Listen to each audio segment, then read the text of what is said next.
This was the meeting point in the middle of what's billed as Argentina's Lake District. And I was the first to arrive in a magnificent Porsche 928 GT. Soon I reached the meeting point where I found James, who'd bought an XK8 convertible. Here we are, look. A big cat near an old dog.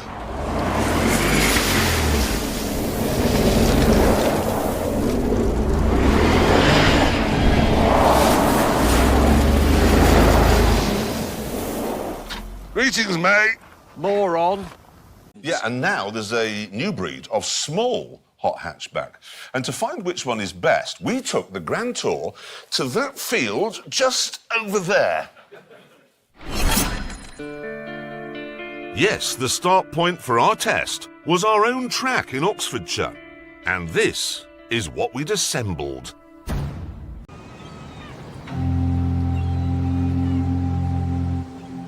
We chose for our meeting point a quaint fishing port near Inverness. And I was the first to arrive in an Alfa Romeo GTV6. Now, the meeting point was in Wales, and I was the first to arrive in a car made from mud. But sadly, before I had the chance to tell you anything about it, Hammond arrived. Our start point was the Tuscan hilltop city of Siena, home to the most exciting horse race in the world, the Palio.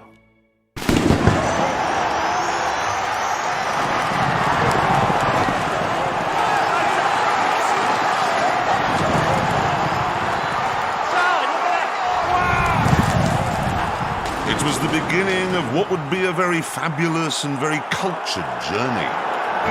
But for some extraordinary reason, Richard Hammond decided that the start point should be in the middle of the night, close to the bustling city of Cartagena, on a tropical beach.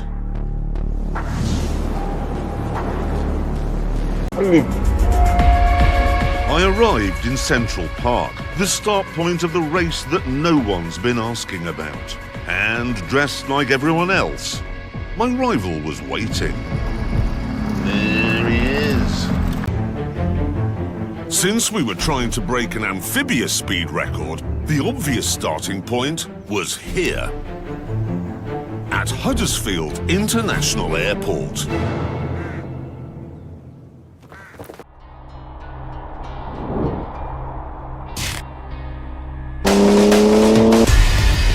This was the meeting point we chose. The Area 27 racetrack. It was designed by F1 star Jacques Villeneuve. However, there is a small obstacle in the way. Actually, it's quite a big obstacle, because my starting point is here. Death Valley. One of the most inhospitable places on Earth, boasting some of the toughest terrain a car could ever face.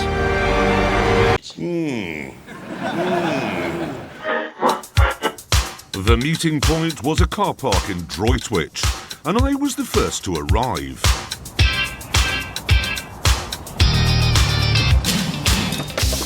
This is a Volkswagen Golf GTI, the standard bearer, the benchmark, the daddy.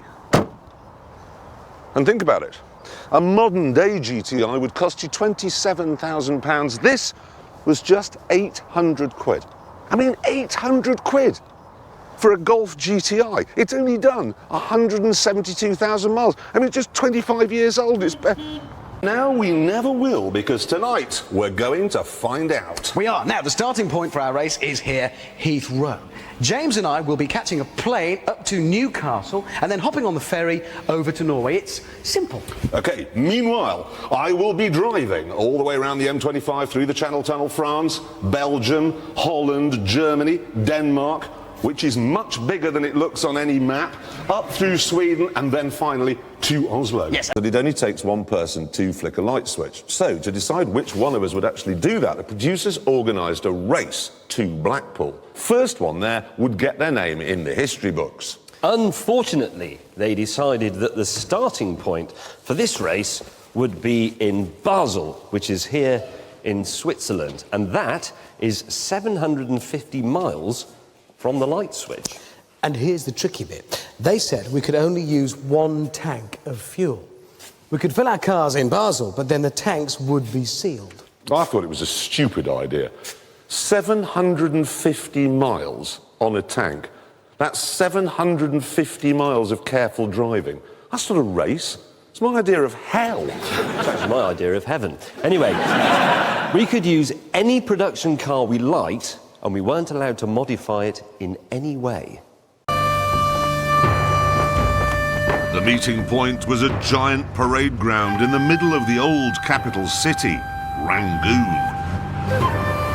And I was the first to arrive.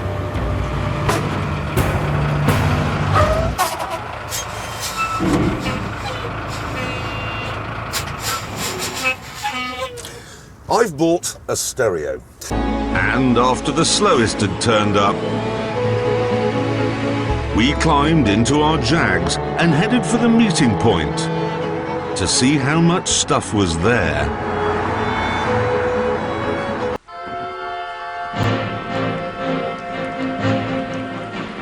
This was the meeting point. And I was the first to arrive in my 1972 MGB GT. This is it.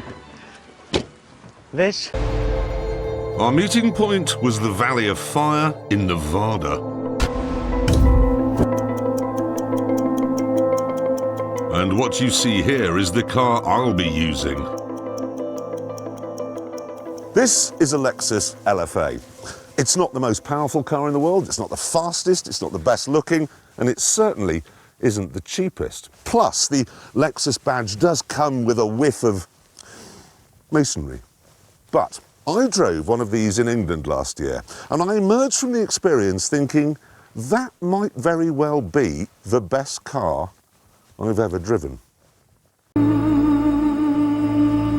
The meeting point was the beautiful town of Lecce in the heel of Italy. And I was the first to arrive. This is the McLaren MP4-12C. Our meeting point was Fleet Services on the M3. And Richard was the first to arrive. And there it is. A year ago, we'd have been here with a Ferrari, a Lamborghini and an Aston Martin. Now, This is it. we had chosen as our meeting point London's financial district. So we thought it would be a good idea while we were there to introduce all the passing bankers and moneymen to the motoring world they'd created. What have you got now? XJR. An XJR. You've got a BMW M3. M3 BMW X5. X5. So welcome to the future, your future.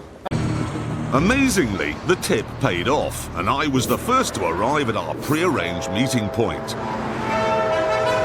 The Miami Highlight Stadium.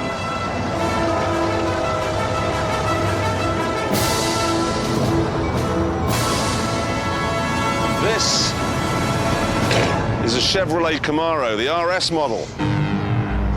5-litre V8 engine, 5-speed gearbox, rear-wheel drive. A full-on American muscle car. Only 3 previous murderers, and I only paid $800 for it. The Bugatti Veyron. The Concorde of the road. The meeting point for the most amazing collection of numbers. £1 million, 1,000 horsepower, and a top speed of 252 miles an hour. God almighty, I'm riding along with the headlight illuminating nothing but my own face. Our meeting point was a restaurant in Delat, and James had worked up quite an appetite by the time he got there. Our meeting point was Millbrook in Bedfordshire, the biggest and most daunting test track in Britain. Its 2-mile banked circuit, its rough roads and its formidable alpine handling track are designed to test brand new cars to destruction. So what kind of havoc will they wreak on our 1,500 quid bangers?